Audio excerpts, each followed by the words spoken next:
Saya bawa kapal perang kita dan saya datang ke Natuna. Tidak ada rasa takut sedikit pun di hati saya untuk melakukan itu. Coast Guard mereka yang semula ada 3, saya terakhir tinggal 1, itu pun mengarah ke utara, bahkan mungkin jangan-jangan sekarang sudah tidak ada lagi di ZTE kita. Halo Sobat Baku Hantam, kenekatan Presiden Jokowi untuk mengunjungi Natuna tak terlepas dari penerobosan yang dilakukan kapal Coast Guard dan kapal nelayan China. Jokowi yang turun langsung ke Natuna merupakan penegasan kepada China bahwa jangan macam-macam di Natuna.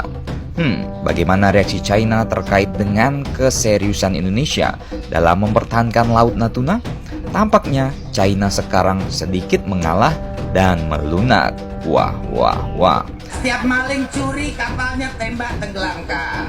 Dan kabarnya lagi nih bos, kapal-kapal asing China bahkan sudah menjauh ke utara zona ekonomi eksklusif Indonesia menurut laporan dari Bakamla. Begini tanggapan China yang sedikit melunak. China mendorong Indonesia untuk mengutamakan hubungan bilateral yang sudah terjalin selama hampir 70 tahun ketimbang berselisih, terutama soal perairan Natuna. Juru bicara Kementerian Luar Negeri China Geng Shuang mengatakan Beijing dan Jakarta telah berdialog melalui jalur diplomatik dan menyelesaikan perbedaan kedua negara dalam melihat kisruh di perairan yang berbatasan langsung dengan Laut China Selatan tersebut. Terkait beberapa perkembangan isu perairan belakangan ini, China Indonesia telah berkomunikasi melalui jalur diplomatik. China dan Republik Indonesia adalah mitra strategis terpadu.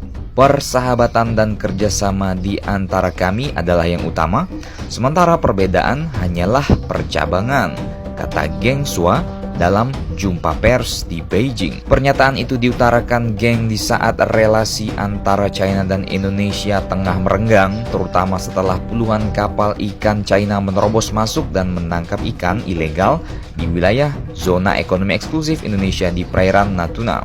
Duta Besar untuk China Xiao Qian juga melunak.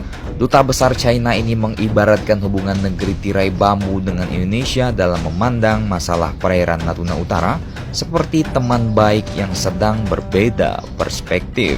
Nah loh, Xiao mengatakan Indonesia adalah sahabat China, namun keduanya memiliki pandangan yang berlainan saat melihat persoalan Laut Natuna Utara.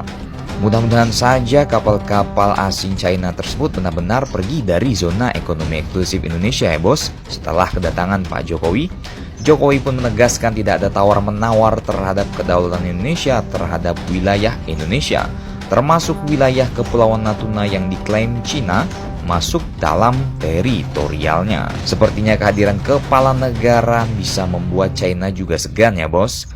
Bagaimana menurut kalian?